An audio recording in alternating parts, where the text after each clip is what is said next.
오늘 우리에게 주시는 하나님의 말씀은 고린도전서 10장 5절에서 12절 말씀입니다. 신약성경 274면에 있습니다.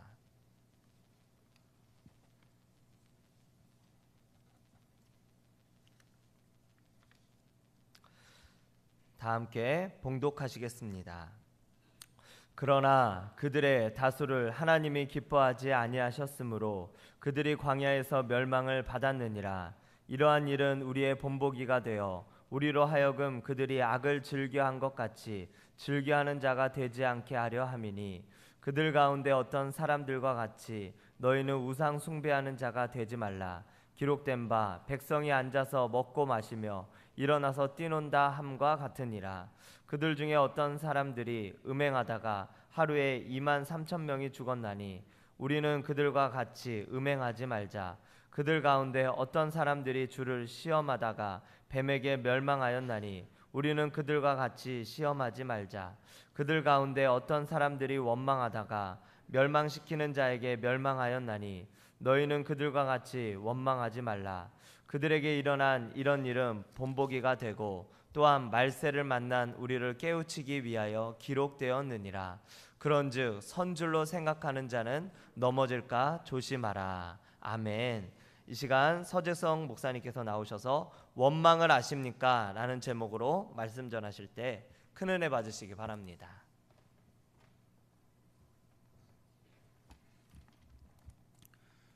기도드리겠습니다.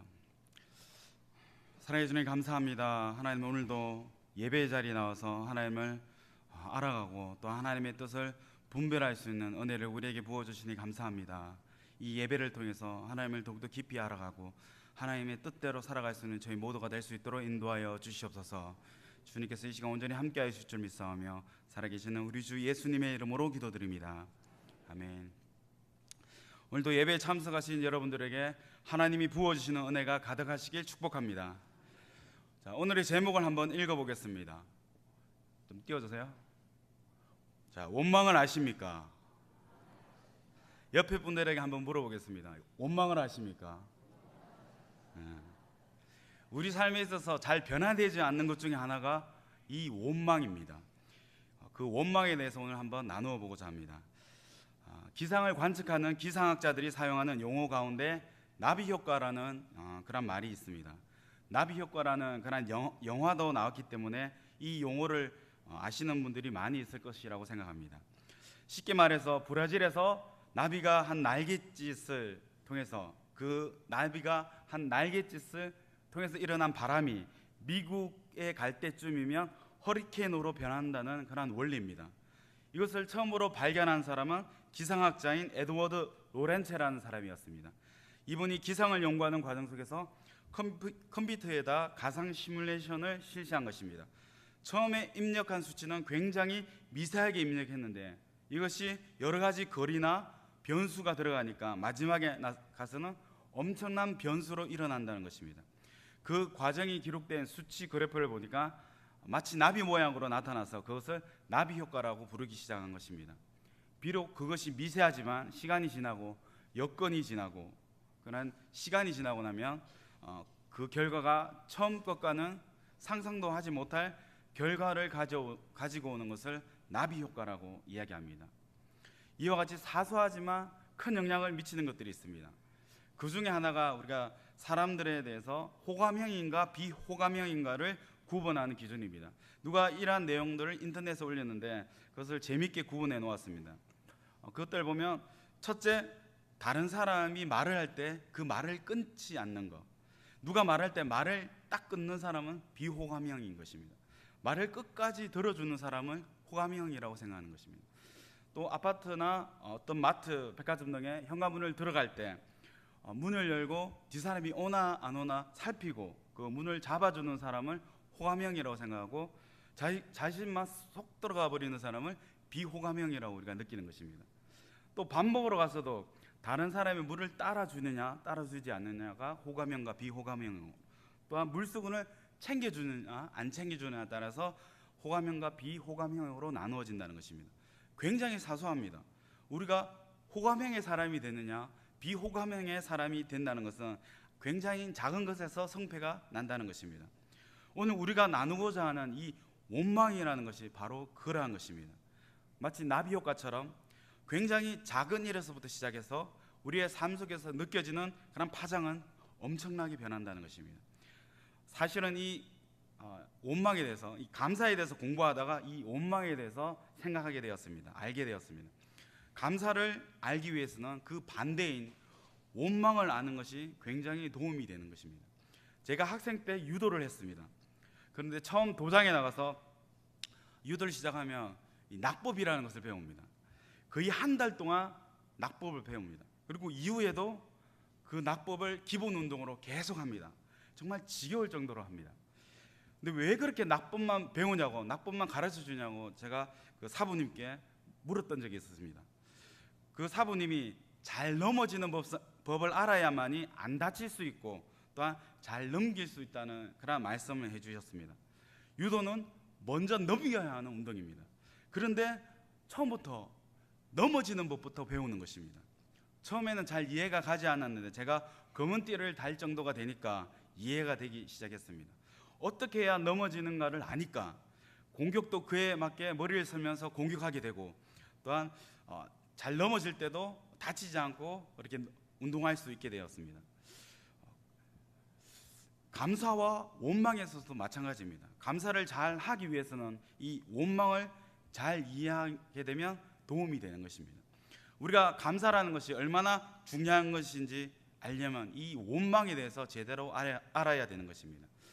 전에 제가 감사에 대해서 한번 설교하면서 감사의 1,000번째를 한번 드려보라고 했던 적이 있었습니다.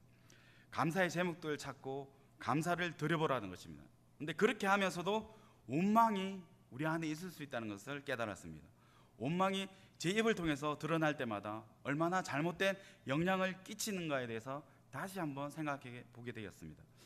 저도 이 말씀을 배우기 전에는 원망을 잘 알고 있다고 생각했습니다. 근데 이 말씀을 보면서, 이 말씀을 배우면서 또한 공부를 하면서 원망에 대해서 새로운 것을 깨닫게 되었습니다.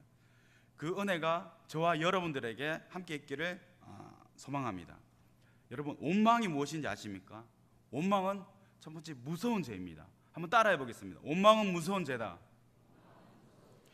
6절 말씀을 한번 보겠습니다. 이러한 일은 우리의 본보기가 되어 우리로 하여금 그들이 악을 절개한 것 같이 절개하는 자가 되지 않게 하려 함이니, 이러한 일은 우리의 본보기가 되어라는 이야기가 있습니다. 본보기가 된다는 것입니다. 군대에서 본보기 한번 걸리면 큰일 납니다. 본보기에 걸리면 한 대 맞을 거 막 10대 맞게 됩니다. 본보기에 걸리면 절대 안 됩니다. 근데 하나님께서 이스라엘 백성들에게 일어난 일을 오늘을 살아가는 우리에게 하나의 본보기로 기록했다는 것입니다. 옛 개역 성경은 이것을 거울이다라고 이렇게 번역했습니다. 거울이 뭡니까? 자신의 모습을 보여주는 것입니다. 그러니까 우리가 구약을 읽을 때 남의 이야기하듯이 읽으면 안 되는 것입니다. 구약 성경은 우리의 일종의 거울이고 본보기로 보셔야 됩니다. 그리고 구약에 맞춰서 우리 자신을 돌아볼 필요가 있는 것입니다. 자, 11절을 한번 보겠습니다. 그들에게 일어난 이런 일은 본보기가 되고 또한 말세를 만난 우리를 깨우치기 위하여 기록되었느니라. 아멘.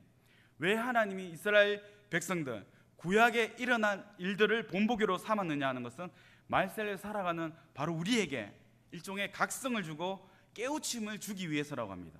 그것을 봄으로써 우리 자신의 모습을 한 번쯤 돌아보게 하려는 의도가 있다는 것입니다. 근데 오늘 본문에 보면 4가지 사건이 기록되어 있습니다. 첫 번째 사건은 우상숭배, 두 번째 사건은 음행, 세 번째 사건은 주를 시험하는 것, 네 번째 사건은 원망입니다. 그들은 이러하였다가 망하였다. 그러니까 우리는 이렇게 하지 말자. 그들은 우상숭배하였다가 망하였다. 그러니까 우리는 우상숭배하지 말자. 그들은 음행하였다가 망하였다. 그러니까 우리는 음행하지 말자. 그들은 주를 시험하였다가 망하였다. 그러니까 우리는 주를 시험하지 말자. 그들은 원망하였다가 망하였다. 그러니까 우리는 원망하지 말자.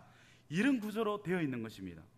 그러니까 이스라엘 백성들의 삶의 모습을 보면서 우리가 거울 삼아야 할 것을 특별히 4가지를 말씀해 주고 있는 것입니다. 이 4가지 중에서 가장 나쁜 것이 뭐라고 생각하십니까? 우상숭배와 음행과 주를 시험하는 것과 음행하는 것, 이 네 가지 중에서 가장 큰 죄가 뭘까요? 우상 숭배일까요? 음행일까요? 주를 시험하는 것일까요? 원망하는 것일까요? 보통 사람들은 생각하기를 원망은 아닐 것이라고 생각하고 다른 세 가지 중에 하나라고 생각합니다. 하지만 원망하는 것이 가장 큰 죄라고 말하고 있습니다. 왜 그런지 한번 알아보도록 하겠습니다. 여러분, 재판에서 그 죄의 죄질이 나쁜지 나쁘지 않은지를 판단할 때 판사가 그 형량을 내리는 것을 보면 알 수 있습니다. 1년의 형량을 내리는 것과 10년의 형량을 내리는 것, 형량이 많으면 많을수록 그 죄질이 나쁘다는 것입니다. 형벌의 양이 그 죄의 무게를 결정하는 것입니다. 그런 의미에서 본문을 한번 살펴보겠습니다. 자, 음행하다가 죽은 사람은 2만 3천 명이라고 이야기합니다. 우상숭배하다가 죽은 사람은 몇 명이 죽었는지 정확히 오늘 본문에서는 나타나지 않습니다. 구약을 찾아보면 알 수 있겠지만 오늘 본문에서는 나타나지 않습니다. 주를 시험하다가 죽은 사람 역시 명확하지 않습니다. 음행한 숫자만 나타나고 있습니다. 그런데 원망하다가 죽은 사람은 몇 명일까요? 민수기 14장 29절을 한번 보겠습니다.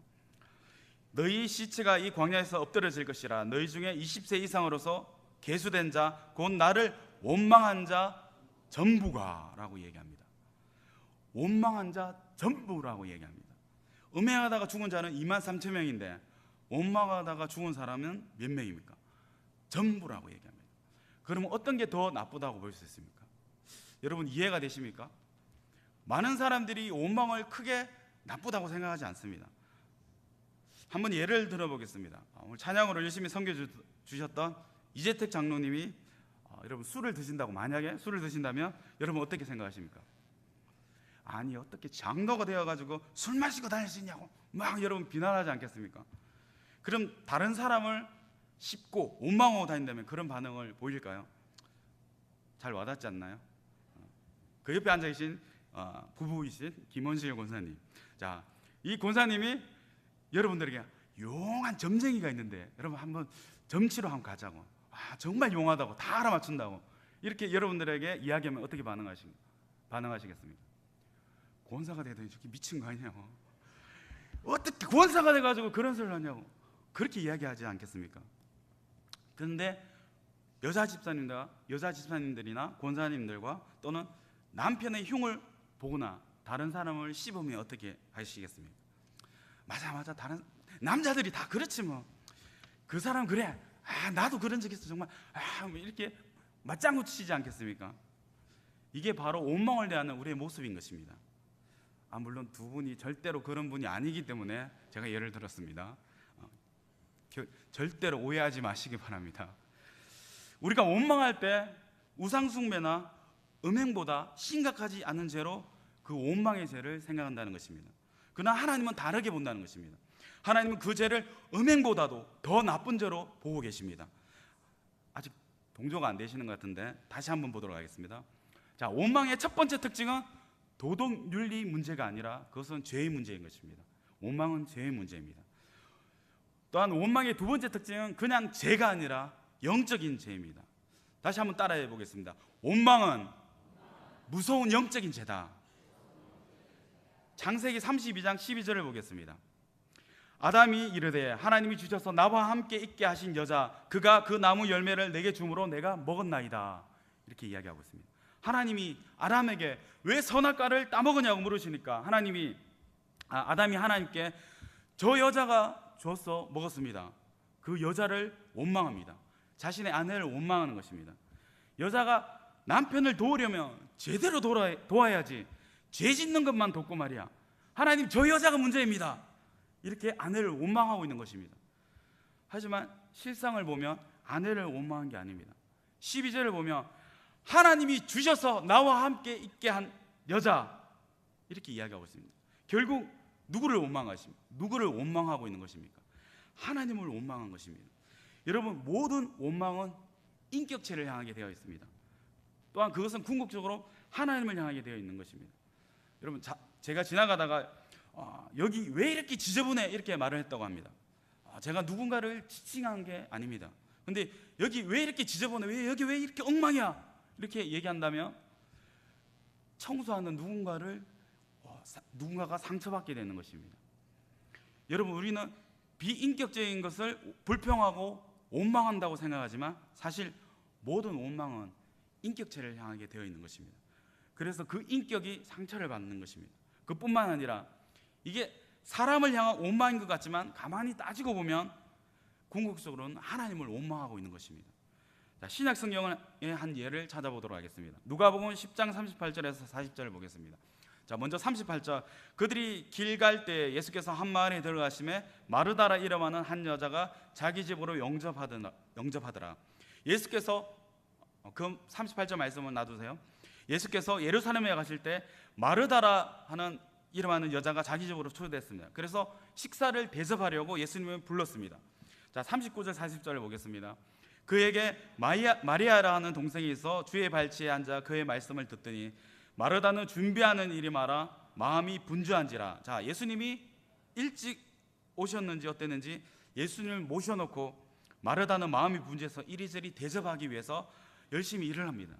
그런데 마음이 분주하게 일을 하고 있는데 자기 동생은 일을 하지 않고 예수님 앞에만 앉아 있는 것입니다. 40절 보면 내 동생이 나 혼자 일하게 두는 것을 생각하지 아니하시나이까 그를 명하사 나를 도와주라 하소서, 이렇게 이야기합니다. 마르다가 열심히 일을 하다가 돌아보니까 동생이 보입니다. 근데 자기 동생은 일하지 않고 예수님 발치에만 있습니다. 언니만 열심히 일하게 하고 그 언니가 열심히 일하고 있으면 동생이 좀 도와줘야 하지 않겠습니까? 근데 이 철없는 동생이 예수님 말씀 듣겠다고 그 예수님 앞에만 앉아 있는 것입니다. 그러니 이 마르다가 섭섭한 것입니다. 누구한테요? 그 동생인 마리아한테 섭섭하죠. 이 철없는 것을 봤나? 언니가 좀 바쁘면 좀 와서 도와줘야지. 바쁜 것을 보면서 가만히 앉아 있냐고. 이렇게 동생한테 섭섭한 마음을 품었습니다. 근데 그 섭섭한 게 누구한테 터졌습니까? 누구한테 원망을 합니까? 40절을 보면 마르다가 준비하는 일이 많아 마음이 분주한지라 예수께 나와 이르되, 이렇게 말씀하고 있습니다. 예수께 나와 이르되. 원망을 누구에게 했습니까? 예수님께 한 것입니다. 예수님이 마르다의 마음을 불편하게 한 것이 아닙니다. 마르다가 섭섭한 마음이 들고 원망하게 된 것은 예수님 때문이 아니라 마리아 때문이었습니다. 어떻게 나 혼자 일하게 두냐? 언니가 바쁜데, 언니가 바쁘게 이렇게 움직이고 있으면 어떻게 가만히 있을 수 있냐? 이런 원망이 발전해서 예수님께로 넘어간 것입니다. 예수님 입장에서는 참 황당하죠. 자기가 불러서 대접한다고 해놓고 느닷없이 자신을 원망하고 있는 것입니다. 예수님 입장에서는 얼마나 황당했겠습니까? 이것이 바로 원망입니다. 여러분, 원망이라는 것은 사람에게 하는 듯 하지만 궁극적으로 그 원망의 뿌리는 하나님을 향하게 되어 있습니다. 여러분들이 가장 원망이 많이 일어나는 곳이 어디입니까? 가정입니다. 부부일 것입니다. 남편은 아내를 원망하게 되고 아내는 남편을 원망하게 되는 것입니다. 남편과 아내를 원망하는 것 같아 보이지만 그 원망의 뿌리에는 결국 하나님을 원망하게 되는 것입니다. 하나님이 짝지어 준 것을 사람이 나누지 못할지니라, 이렇게 말씀하셨습니다. 남편을 원망하게 되는 것은 어떻게 하나님 나에게 이런 남자를 짝지어 주십니까? 이렇게 결국 그것이 하나님을 향한 원망이 되고 마는 것입니다. 여러분, 우리가 하나님을 원망하면서도 우리의 기도가 잘 될 수 있겠습니까? 하나님을 원망하면서도 우리의 신앙이 더욱 성숙할 수 있겠습니까? 따라서 원망은 단순히 인격의 문제나 도덕윤리의 문제가 아니라는 것입니다. 원망의 문제는 영적인 문제입니다. 원망은 알게 모르게 하나님과 우리 사이를 자꾸 병들게 해서 관계가 망가지게 되고 점점점 하나님과 우리 사이를 멀어지게 만드는 것이 원망입니다. 그렇다면 여러분, 사단이 뭘 꼬시기 쉬울까요? 어떻게 하게 우리를 죄의 유혹을 해서 어떻게 죄에 빠지게 쉽게 하겠습니까? 우상 숭배해, 음행해, 줄 시험해, 이렇게 여러분들이 속삭인다면 여러분 단호하게 물리칠 것입니다. 사단아 물러가라, 이렇게 대적할 것입니다. 근데 원망하라고 유혹하면 우리가 너무나도 쉽게 넘어간다는 것입니다. 성경을 보면 그 사실이 너무나도 잘 드러나 있습니다. 자, 출애굽기 15장 24절을 보면 모세에게 원망하여 이르되, 백성이 모세를 원망했습니다. 출애굽기 16장 2절을 보면 다음 장 넘겨주세요. 모세와 아론을 원망하여. 17장 3절을 보면 모세에게 대하여 원망하여 이르되, 여러분 출애굽기, 신명기, 민수기를 한번 읽어보면 이스라엘 백성들은 대놓고 하나님을 원망한 적이 한 번도 없습니다. 항상 누군가를 원망하냐 하며 모세를 원망하거나 아론을 원망했습니다. 먹을 게 없을 때에도, 마실 게 없을 때에도, 길이 불편하고 힘들 때에도 늘 누구를 원망했냐면 모세와 아론을 원망했습니다. 그래서 그들은 그렇게 생각했는지도 모릅니다.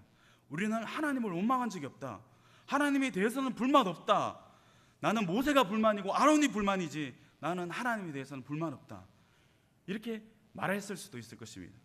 그러나 사실은 그것은 하나님을 향한 원망이었던 것입니다. 민수기 14장 2절을 보면 이스라엘 자손이 다 모세와 아론을 원망하며 온 회중이 그들에게 이르되 우리가 애굽 땅에서 죽었거나 이 광야에서 죽었으면 좋았을 것을, 이렇게 이야기하고 있습니다. 이스라엘 자손이 다 모세와 아론을 원망했다고 합니다. 근데 이어지는 16장 8절 다 함께 읽겠습니다.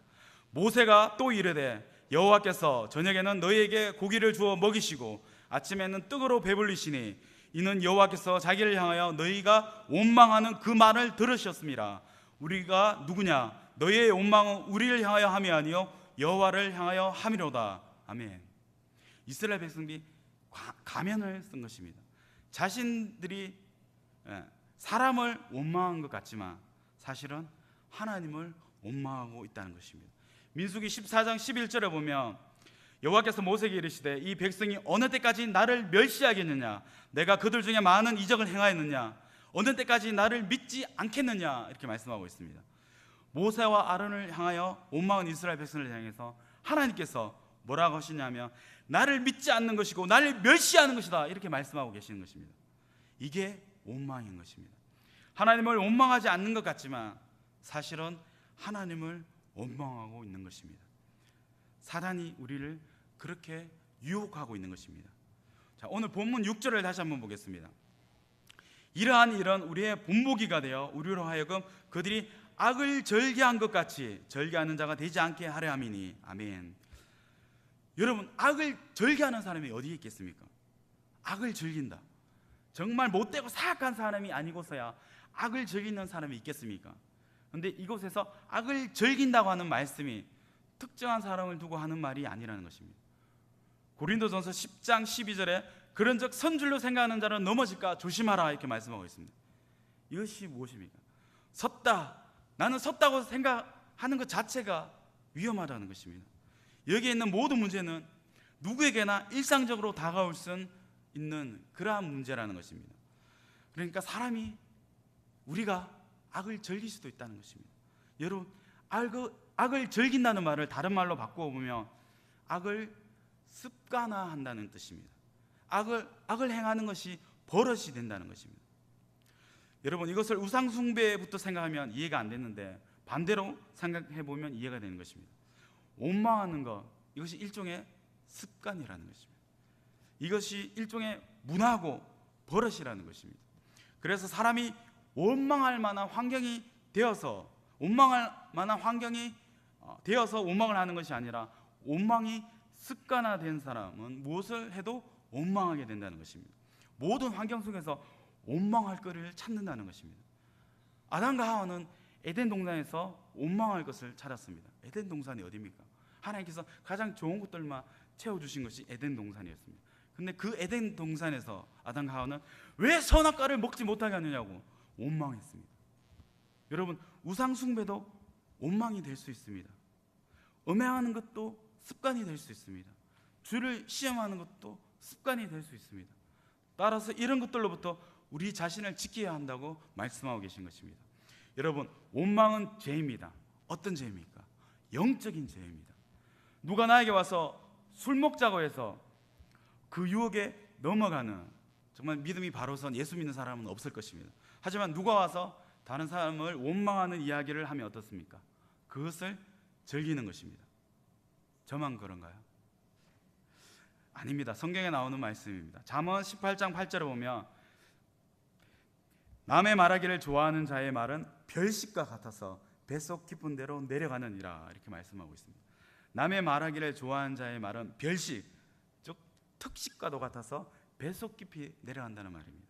재미있지 않습니까? 원망하면 그게 참 재미있고 즐겁습니다. 아까 예를 든 것처럼 이 장로님이나 권사님이 점치러 가자거나 술 마시러 가자면 까딱도 하지 않을 것입니다. 그런데 장로님이 요즘 여자들이 참 못됐죠. 마누라들이 하는 걸 보면 참 제대로 하는 게 없는 것 같습니다.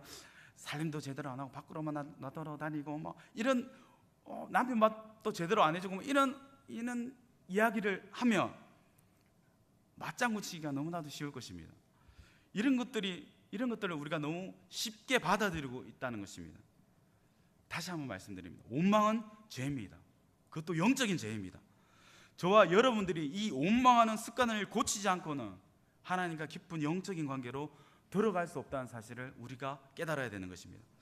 이런 특징들을 성경에서 뭐라고 하는지 한번 보겠습니다. 로마서 1장 18절을 보겠습니다.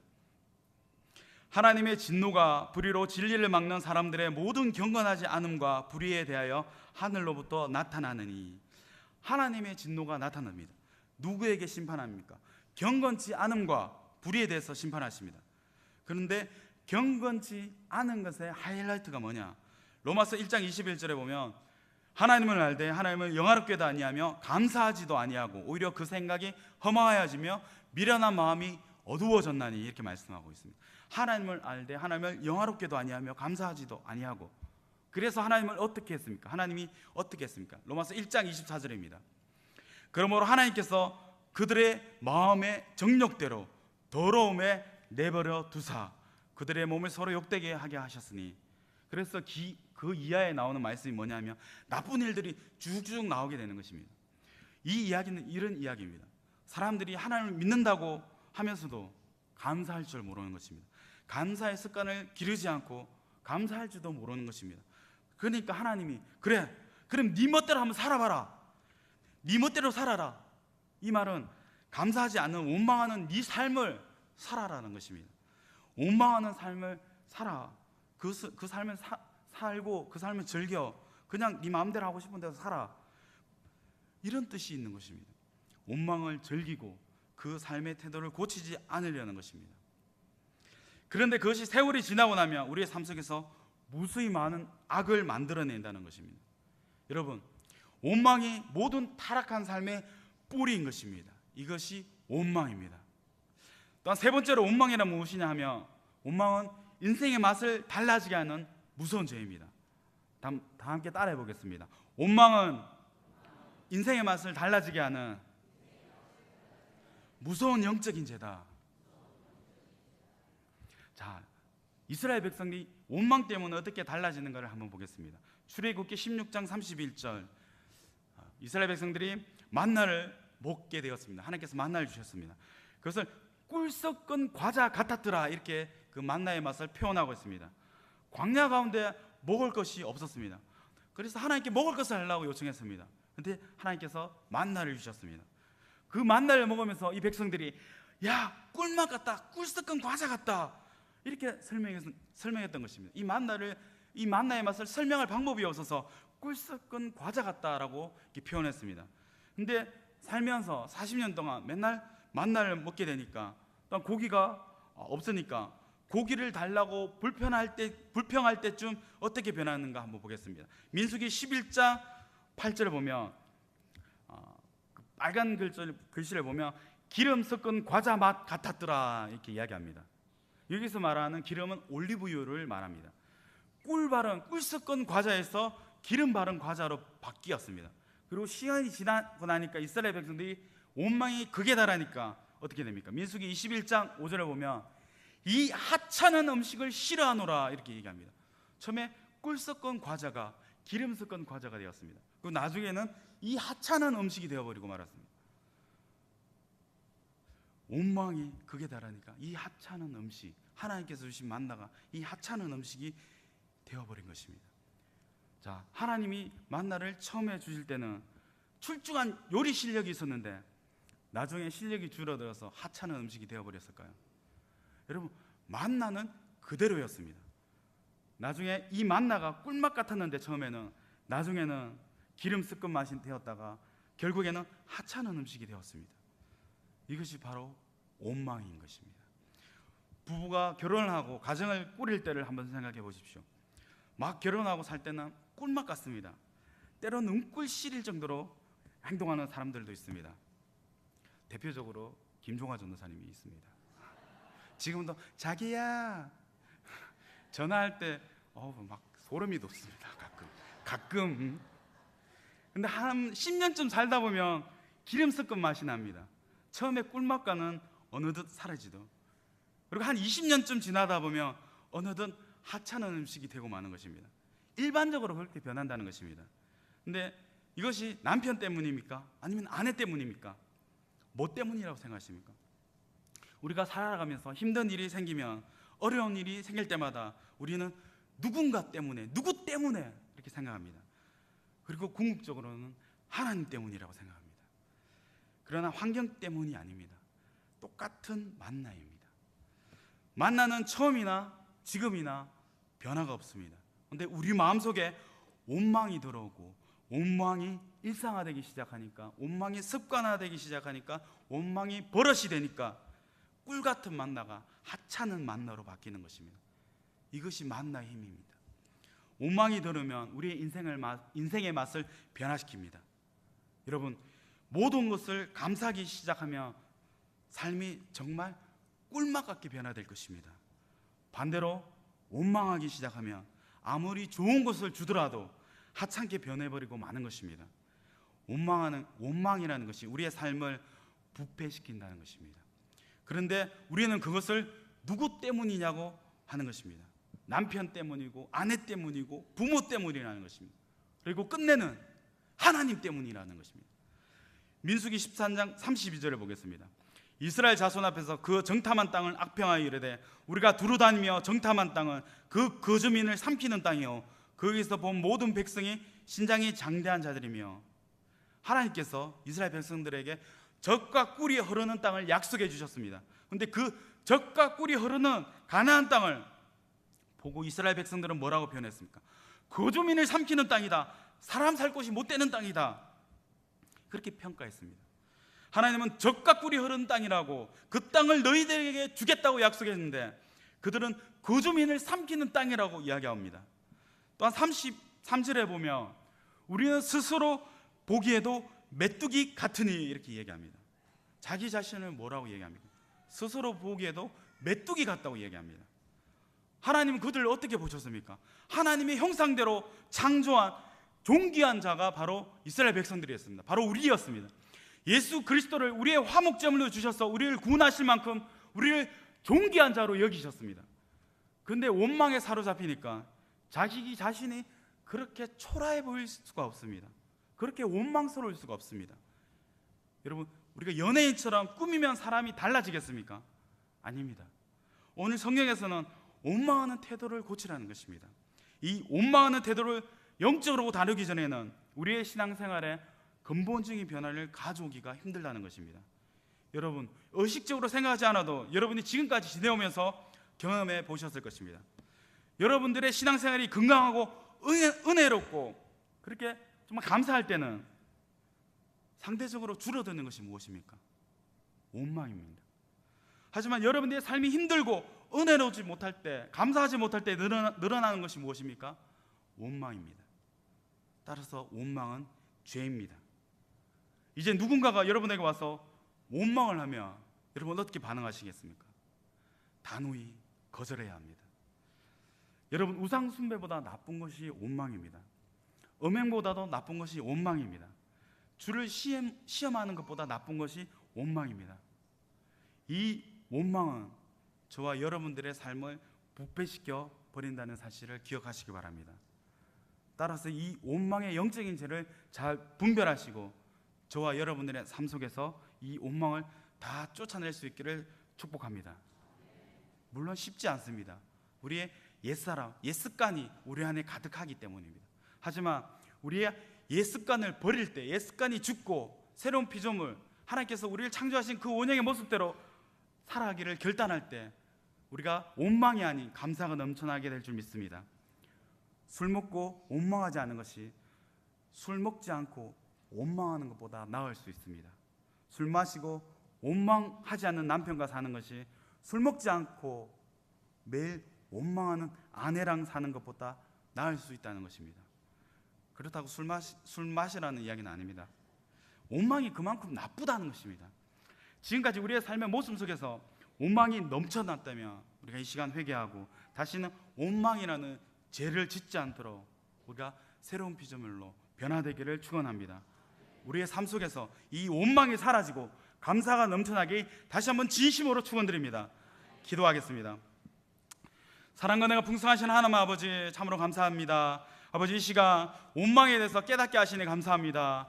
아버지, 우리 입술 가운데 원망과 불평이 있었다면 하나님 용서하여 주시옵소서. 이 시간 이후로 다시는 원망을 입에 담지 않게 하시고 정말 감사가 우리 입에 넘치는 그런 저희들의 모습이 되게 하여 주시옵소서. 설령 원망이 튀어나오더라도 그 즉시 회개하며 우리의 삶을 변화시킬 수 있는 저희 모두가 될 수 있도록 인도하여 주시옵소서. 주님께서 온전히 함께 하시고 지켜주실 줄 믿사오며 살아계신 우리 주 예수 그리스도를 받들어 간절히 기도드렸습니다.